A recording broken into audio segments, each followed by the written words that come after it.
Dc75 The Shoes. Soul-touching and life-enhancing stories. The Shoes. Alberto, a huge blacksmith, lived in a small village where he had his workshop. His life was simple, but his work was hard. He had to make horseshoes, swords and tools and items which people used in their homes. Alberto, although his work was hard, was very content with his life. Alberto liked people and people, especially children, liked him. Whenever he had time he played with the children of the village, who saw him as a giant, and they played all kinds of fun games. Once a month, Alberto had to go to the nearby city to buy things which he needed for his workshop. Through the years Alberto had seen a lot of changes in the city. In the beginning it had been much calmer, but more and more people came to live, to do business, and to visit there. The center of the city was now all about buying and selling. It was a labyrinth of shops, big and small. Stands were to be found everywhere, and everywhere you looked, people were rushing. In the beginning, when it was getting more and more busy in the city, it had confused Alberto, because he was used to the calm pace of life in the village. He felt he had no need to buy any of these new goods coming from all over the world, and they were pretty expensive as well. However, in the last several months, instead of just going to buy and immediately come home back to his village, he had started to wander around as he had become more curious to find out about the other things you could buy. One day, as Alberto the blacksmith was preparing the fire to make a sword, a shoe seller stepped into his workshop. It was a strange-looking character, carrying a leather backpack and dressed in a black suit. The first thing, however, that Alberto noticed was that the shoe seller had beautiful black shining shoes. "Can I have a moment of your time?" spoke the shoe seller, and Alberto, who never wanted to hurt anybody's feelings, said, "For sure." The strange-looking character took off his huge backpack, opened it, and placed on one of the wooden tables several pairs of black shining shoes. Alberto, who had had his whole life only worn sandals, now saw these beautiful and strong shoes and became very interested.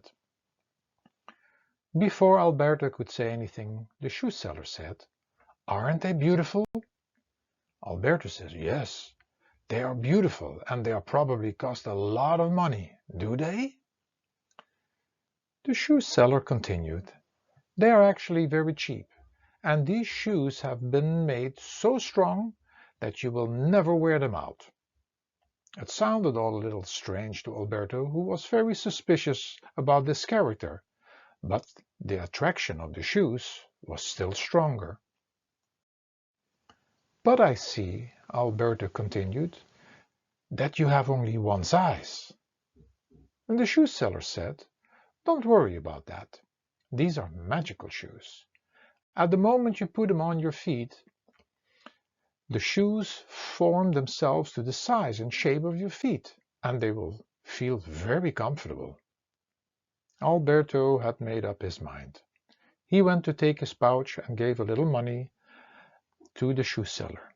He chose one of the pairs and sat down to put them on, and it was exactly as the shoe seller had said. As he was slipping his foot into the shoes, they formed themselves to his huge-sized feet and felt very comfortable. But at the same moment he had put on both shoes, a strange feeling was creeping up inside his entire body. "What is this feeling?" Alberto reacted. "This is the magic of the shoes," spoke the shoe seller. "I forgot to tell you that the shoes have even more surprises. Anybody who buys and slips into these shoes will be able to buy anything. So, Alberto, you can live out your dreams of wanting to have the things you have seen in the big city." What do you know about me? Alberto asked. I know a lot about you. I have been watching you, said the shoe seller. And for anybody who wants to buy and have things, I show up at their door. For I am the one who makes their wishes come true. However, there is another thing I forgot to tell you. Once you have slipped into these shoes, you will never be able to take them off anymore. But don't worry, because they will never wear out. Alberto, standing there, a little confused, was not sure if he had to feel happy with all that had happened just now, but was in deep thoughts. In the meantime, the shoe seller packed his bag and without saying goodbye, quickly left the shop. Alberto, waking up from his state of dreaming, got another surprise. Before he had decided what to do, the shoes started to move by themselves and walked to the workshop table. Standing at the table, Alberto wanted to walk somewhere else, but could not move. The shoes stayed as if anchored to the ground. He felt hopeless and tried everything that he could possibly think of in his mind. With his strength, he held onto the table and wanted to move himself with the shoes from the spot he was standing. But the only thing that happened was that the table fell over. He tried to pull off the shoes and became so desperate that he took a sharp knife to cut the leather, but found out that it felt as if he was cutting into his own flesh of his feet. He now saw he had no chance to get rid of them, because the shoes had become part of his body and skin. Standing there, the only thing he could do was to finish some things he was working on at his work table. After he had finished working in this area of his shop, the shoes again, by themselves, took off to work in another area, and Alberto quickly figured out what to do when the shoes would not move. It had to do with working. Till late in the night, Alberto was forced to work, and early in the morning, after little sleep, the shoes gave him little time to wash himself or eat breakfast and rushed Alberto back to his workshop. This went on for days. Alberto was working harder and harder, and of course making more money. And then, when there was quite a bit of money, the shoes decided to make their way into the big city, and Alberto had no choice other than to go along. The shoes went into shops and would not move until he had spent some money. Alberto, although feeling very strange in this situation, bought things which he had really liked, because he had no other choice, and with a huge packed sack he would return in the evening back to the village. He had wanted to talk about this situation with other people, but he felt stupid. And it was strange to talk about it, and actually he didn't want to talk about it because actually he liked and enjoyed the things he had bought. The next morning the same routine started again, but the shoes also gave Alberto time to work and to play with the new things he had bought, which was a great relief. The next trip the shoes made into the city, Alberto noticed that all the people were wearing black shoes, so he did not feel so strange anymore, and his life continued. Every time he visited the big city, he started to enjoy more and more adventures, because the shoes were leading him into bars and restaurants and into places he had never been before. All this in the beginning had been exciting to experience all these new things. And because Alberto was a strong man, he could keep up with the work pace, but as the years passed, Alberto became weaker and weaker, and actually he was not enjoying himself anymore with all the things the big city had to offer. One night, laying in his bed, he could not fall asleep, although he was feeling very tired and actually very sick. He just looked back at his life and saw himself playing with the children in the village, which he had not done since he had bought the black shoes. He thought back to the simple meals he enjoyed in peace and about the contented man he had been. He felt trapped and had a feeling of being held in a jail and having no way out. Alberto felt completely hopeless and started to cry and wished he had never slipped into these black shoes.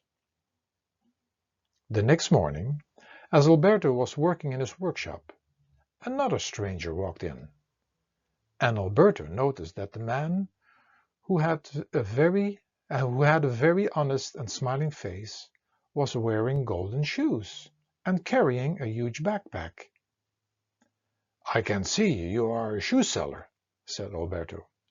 "Yes, indeed," spoke the man with a calm voice. "Are you here to sell me a pair of shoes too? Because," Alberto continued, "I'm not able to buy any because I cannot take these ones off."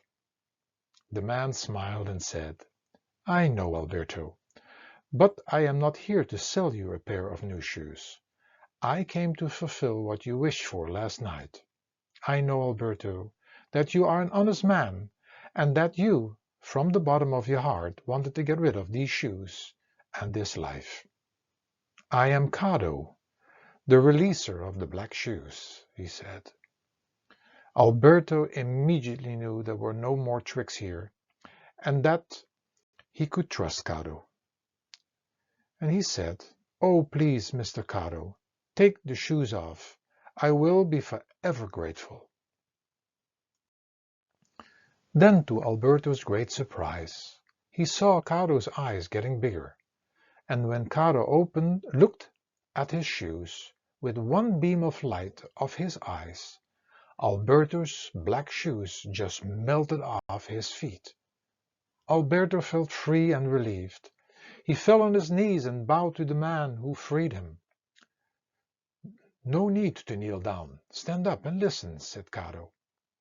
"Become a simple and contented man again, Alberto, and stay aware of what you wish for there are many of these black shoe sellers in the world, and they will show up again at your door." After they had had some tea together, Cado said, "I have a surprise for you." And from his big bag he grabbed a pair of golden sandals.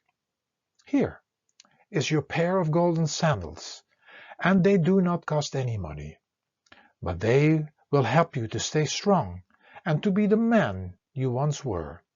And do not worry. These sandals you can take off at night or any time you wish to." Alberto thanked Cado over and over again, who in return did not want to hear all this thank you, and left Alberto after having given him a big strong hug. Alberto's life changed, and he changed back into a strong and healthy blacksmith, who led a very simple and contented life. He started to play with the kids again, to whom he told the story of what had happened to him, reminding them to be aware of these shoe sellers, the big city, and the new things they had to offer. Alberto became a great help to the villagers, who were able, with his strength and guidance, not to get trapped into buying black shoes. Over the years, the entire village became so strong that they would immediately send these shoe sellers of black shoes away from their village. Years and years later, as Alberto had become old and grey, sitting in his rocking chair, Cado, the special shoe merchant, showed up again. Cado came to give him praise about how he had changed and had helped so many people. "For all the good work you have done, I came to give you another present," he said. As he opened his his backpack, he took out a pair of golden shoes. "These shoes, Alberto, are the real magic. The moment you put these shoes on, which you can take off at any time you like, you disappear completely from this world, to experience a place where total contentment, happiness, and peace exists. Try it out. Maybe it's a place where you want to be forever, and anytime you put these golden shoes on, take your golden sandals with you, for when you are in the other world and you want to come back, you just have to slip on your sandals. Alberto thanked Caro for what he had done, and after having had some conversations, Caro left the village again. Alberto used his golden shoes many times, and each time he returned to his village, he had become wiser, happier, and more contented. The smile on his face was forever growing. One morning in late spring, Caro stepped into Alberto's workshop, looked around, and continued walking into Alberto's little house behind his workshop. Walking through the kitchen, he entered Alberto's little bedroom. The golden sandals were still standing underneath the bed. Caro got an even bigger smile on his face, for he knew that Alberto had decided not to return from his new and heavenly place. Caro picked up the sandals, put them in his backpack, and went on to the road to visit another honest soul to whom he would give the sandals. What the story could bring us. To lead a contented and simple life is not easy in our modern world, because we get constantly tempted by all these possibilities this modern life has to offer. There is nothing wrong with experiencing all these modern man-made possibilities, but in most cases we lose ourselves completely at the cost of our health and simplicity.